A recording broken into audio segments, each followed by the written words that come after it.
Hey Mod Runners, welcome back for another episode. Today we are going to be talking about Hiccup's boots from How to Train Your Dragon. You've asked for them, so here today's episode, I am indulging you for your request. These boots, I basically will go through the pictures and I'll kind of break you down on how I got started, but just kind of give you an overview. As you can see, I did not do the amputated leg, at least for my first attempt.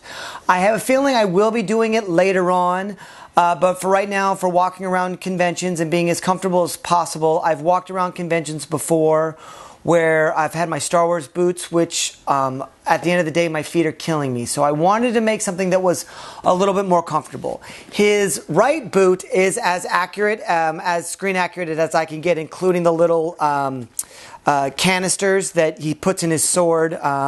So this one is fairly accurate.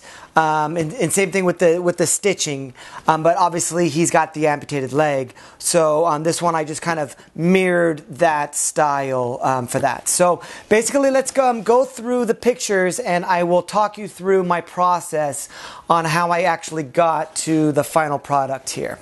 So first off we have is, just like everything else, is I started out with yoga mats. I took some regular, generic, inexpensive Ugg boots, and I wrapped them in yoga mat to kind of determine my pattern.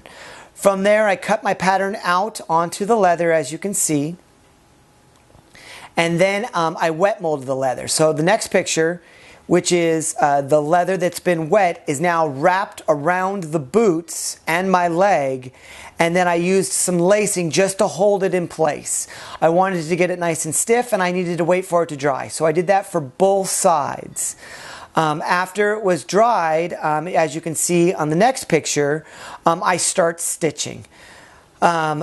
This took a while, and it was really, really difficult. All those stitches down below, which are stitched onto the boots, are all hand done.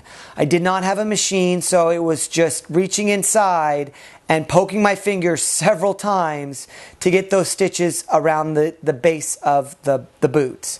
After it was all around the base, as you can see on the next picture, it was cut across the bridge there a little bit to get an angle so that I could get it shaped. And then the toe piece was cut out as well, because if you look at the pictures, his toe piece actually is cut out as well.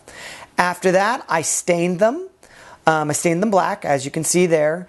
And then it was about wrapping around the upper cuff. The upper cuff, once again, wet molding and wrapping around. After those were done, I stained those and stitched those together. And then I moved on to the little kind of strappy things that he has that hold it on place. Those are basically cosmetic for the costume. They really don't do anything for the costume. They are basically just cosmetic. And now, as you can see, back to the live picture, we'll go into the detail. Those straps there, like I said, it was kind of tricky figuring out how he crisscrosses, and one of them straight, and then they crisscross, and then the middle piece is actually the piece that's looped around. I just used a couple of D-rings and looped it through, just like I have with a lot of the other costume stuff, and these two pieces were stitched together. So now what we'll talk about the upper kind of holder here, and I might have actually stitched this in place. Nope, I didn't. So this piece here. This piece here, once again, is just regular straps stitched together and then D-ringed across. This pocket here is stitched, and every time I stitched it down here, then I looped it across. I added the button rivet, then stitched, looped, button, stitched, loop, button, and just kind of worked my way up. And then the leftover I just trimmed, stitched. These guys here, one of my favorites, same thing I made the sword out of, which I'll have another tutorial about the sword later on, are just made out of the Sculpey clay. Just rounded, then cut, so that they're cut on the correct angle, the single piece, and then the slicing, and then, whoops, and then just painted, and then looked at the picture and figured out what direction they needed to go, and then they slide in place. And then this guy goes like this. strapped across the top.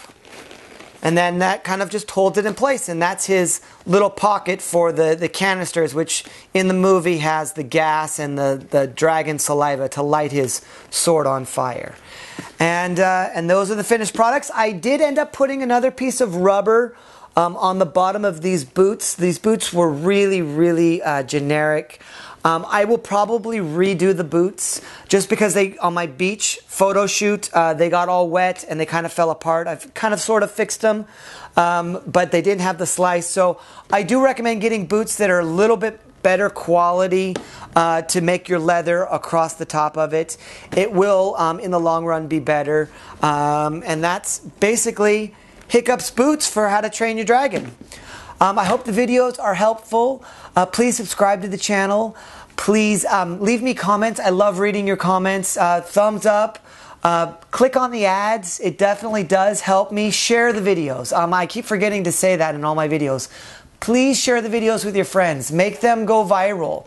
I would love to be known as the best Hiccup cosplay in the world, and I can only do that if you keep sharing the videos. If you see any videos or any photographs online of me, please link them back to me. Let me know that you've seen them online and share the photographs. That's about it for today's episode. Make sure you have a great weekend and go out and find your passion.